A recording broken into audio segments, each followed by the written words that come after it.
దేశంలో సార్వత్రిక సమరం తుది అంకానికి చేరుకుంది. జూన్ 1తో 7వ విడత పోలింగ్ ముగియనుంది. ఈ నేపథ్యంలో చివరి విడత ఎన్నికల ప్రచారంపై బీజేపీ ఫోకస్ పెట్టింది.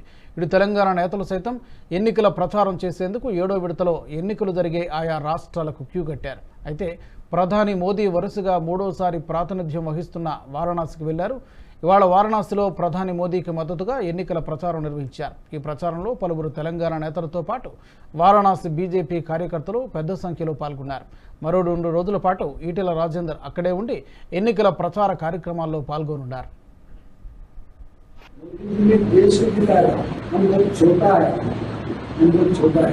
मोदी जी ने तेलंगाना के अंदर अंगों को जिताने की जैसा प्रचार करके किया था, जिताने के लिए कोशिश की, इसलिए हमने इधर ध्यान था। हमने देखा था यहाँ पे जो अपनी दोस्ती किया और वो चीज भी है। नंबर 1 है, सारे दुनिया में इससे पहले भारत के बारे में बहुत कमजोर तो गरीब देश है, थर्ड वर्ल्ड कंट्री है, मुझे समझते थे। और आज दुनिया में भारत का शक्ति सबसे ऊंचा बना। सारे दुनिया में इससे पहले स्ट्रॉन्ग लीडर अगर वो अमेरिकन प्रेसिडेंट को बताते थे, रशियन प्रेसिडेंट को बताते थे, ब्रिटेन प्रधानमंत्री बताते थे, आज स्ट्रॉन्ग पॉलिटिकल लीडर को मोदी स्वतंत्र है।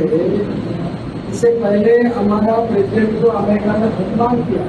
मोदी जी को वीजा देने के लिए अमेरिका ने जो रिजेक्ट किया, आज अमेरिका गया था।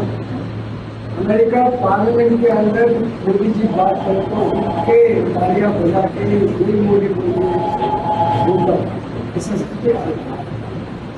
हमारा आर्थिक स्थिति बहुत अच्छा है। इसलिए हम यहाँ पे देखने के लिए बहुत खुशी है। हमारा रेफरेंस है, ये तो बहुत डेवलपमेंट हो रहा है। आज देश सुरक्षित रहना है, सुरक्षित हमारा देश सारे दुनिया में नंबर 1 कंट्री। ఈ వీడియో మీకు నచ్చినట్టయితే లైక్ చేయండి, 10 మందికి షేర్ చేయండి. అలాగే కామెంట్ల రూపంలో మీ అభిప్రాయాలను మాతో పంచుకోండి. Nationalist hub group of channels ను సబ్స్క్రైబ్ చేసుకుని తెలుగునాట జాతీయవాద జర్నలిజాన్ని ప్రోత్సహించండి. ఈ వీడియో కింద ఉన్న బెల్ ఐకాన్ పై క్లిక్ చేయడం మర్చిపోవద్దు.